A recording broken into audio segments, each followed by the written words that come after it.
You carry no dog tags, wear no uniform, and if something goes wrong tonight, your government will deny you ever existed. You're not a soldier, not officially. You're something harder to define. A weapon that operates in the space between diplomacy and war, between intelligence and direct action. Most people don't even know your unit is real. But when every other option has been exhausted, when the mission is too sensitive for the military and too dangerous for anyone else, they send you. This is your life as every rank in the CIA paramilitary. This video is a dramatization for entertainment and educational purposes. The details presented are based on publicly available information, declassified reports, and known organizational structures. Specific operational methods remain classified. The CIA's paramilitary arm, most commonly associated with the Special Activities Center and its ground branch, is considered one of the most elite and secretive operational units in the United States national security apparatus. Its operators are drawn almost exclusively from Tier 1 Special Operations Forces, and they conduct missions that the conventional military cannot. Today, we're walking through every level of that world, from your first day as an outsider to the seat where America's most deniable operations are born. Let's begin. The building doesn't have a sign, just a street address in Northern Virginia and a parking lot that's always half empty. You pull in on a Tuesday morning, 15 years of special operations experience behind you, and all you've been told is to show up at this location, at 0800. Inside, the walls are bare. No flags, no unit crests. A man named Connolly meets you in a windowless conference room and doesn't shake your hand. He already knows everything about you, your deployments, your performance reviews, your psych evaluations, even the bar you go to on Fridays. You're here as an independent contractor, ground branch support. That means you do what you're told, you don't ask questions above your clearance, and you prove that you can function in a world with zero recognition. Your first task isn't glamorous. You're running logistics for a forward team, coordinating equipment, managing communications, ensuring safe houses are operational before operators arrive. But make no mistake, this is the audition. Every decision you make is being watched. Every interaction, logged. The agency doesn't hire from resumes, it hires from behavior. And right now, your behavior is the only thing keeping you in this building. 6 months later, a woman you've never met slides a folder across a table and tells you the agency wants to make it official. You sign papers that will never be filed in any public record. You are now a staff operations officer within the paramilitary division. The training pipeline intensifies. You cycle through programs at facilities you can't name: advanced combat medicine, surveillance detection, covert communications, tactical driving, and language immersion so intense your dreams shift into Dari. But the real shift is mental. You're no longer a soldier executing someone else's plan. You're learning to think like an intelligence officer who can also fight. Your first real assignment puts you in Beirut. The mission is asset protection. A CIA source inside a foreign ministry is under threat, and your job is to ensure he stays alive long enough to deliver one final intelligence package. You spend 11 days in the city. You never use your real name. You change hotels every 2 nights. And on the final evening, when a sedan with tinted windows pulls up to the meeting point 20 minutes early, you have 4 seconds to decide whether it's a threat or your contact arriving ahead of schedule. You make the right call, but the adrenaline stays in your bloodstream for 3 days. The helicopter banks hard over a valley so remote it doesn't appear on most maps. Below you, a scattering of mud-walled compounds sits between 2 ridgelines, and somewhere down there is a militia leader who has agreed, tentatively, to work with the United States. You are now a paramilitary operations officer. This is the rank where theory ends, and reality takes over. You are the operator. You lead small teams into denied areas with minimal support, minimal extraction options, and almost no margin for error. In this valley, your mission is dual purpose. Train the local force. Gather intelligence on enemy movement through the northern passes. You spend 3 months on the ground. You eat what the locals eat. You sleep in shifts. You build trust with a commander named Fareed, who doesn't believe a word you say for the first 6 weeks, until the night your team intercepts a convoy heading straight for his village. After that, Fareed doesn't just trust you, he fights beside you. This is what separates CIA paramilitary from conventional forces. You're not just a shooter, you're a relationship builder in the most hostile environments on Earth. And the relationships you forge here will feed intelligence networks for years after you leave.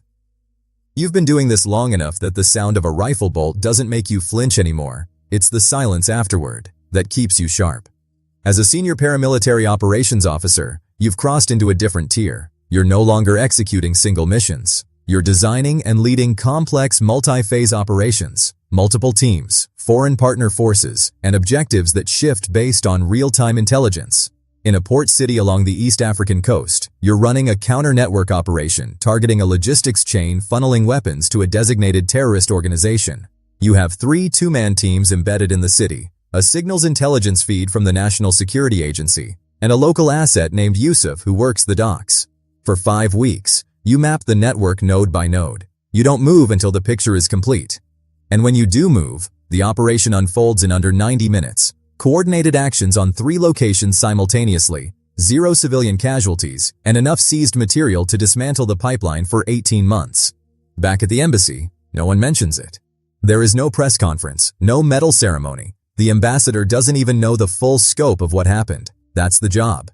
Excellence, without acknowledgement. Results, without credit. The compound is yours now. 36 operators, a dozen local assets, and a mission mandate that changes weekly based on priorities flowing down from Langley. As Chief of Base and Ground Branch Team Leader, you are the highest-ranking paramilitary officer in country. Every operation that launches from this base goes through you. Every risk assessment, every casualty projection, every call on whether to proceed or abort. You're operating out of a facility in a country the United States has no official military presence in.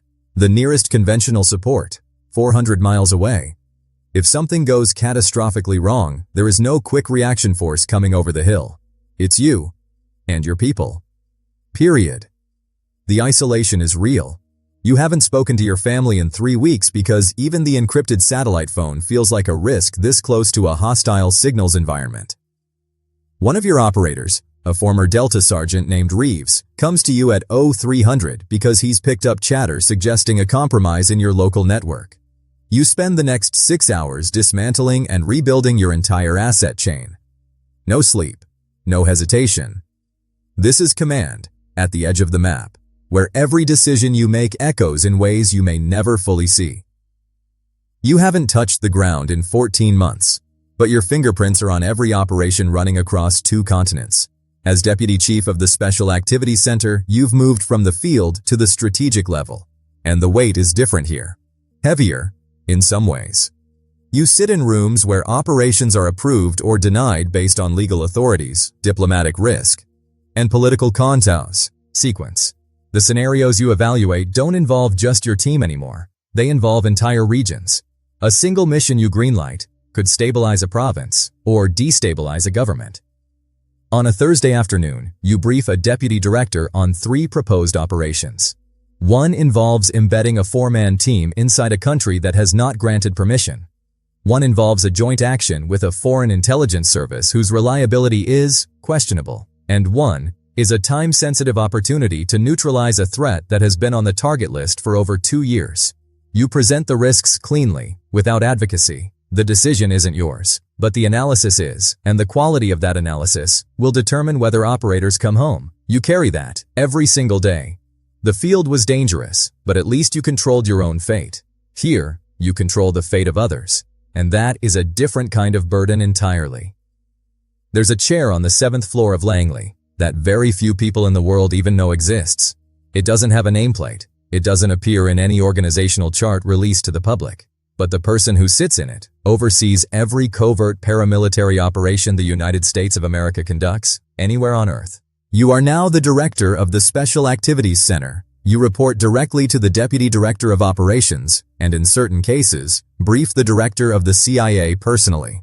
Your portfolio spans dozens of countries, hundreds of operators, and operations that range from long-term infrastructure building to immediate direct action. On a given morning, you might review an after-action report from a team in Southeast Asia, approve a new operational concept for the Horn of Africa, and sit in a principals meeting at the White House where the president is weighing options that only your people can execute. The loneliness of this role is unlike anything you've experienced. You cannot discuss your work with almost anyone. Your family knows you work at the agency. They don't know what you actually do, and the decisions you make, the ones that go right and the ones that don't, live inside you with no outlet. But here's what you understand now, standing at the top of this pyramid. Every rank beneath you exists because someone believed that the hardest missions still need to be done by people, not just satellites and algorithms.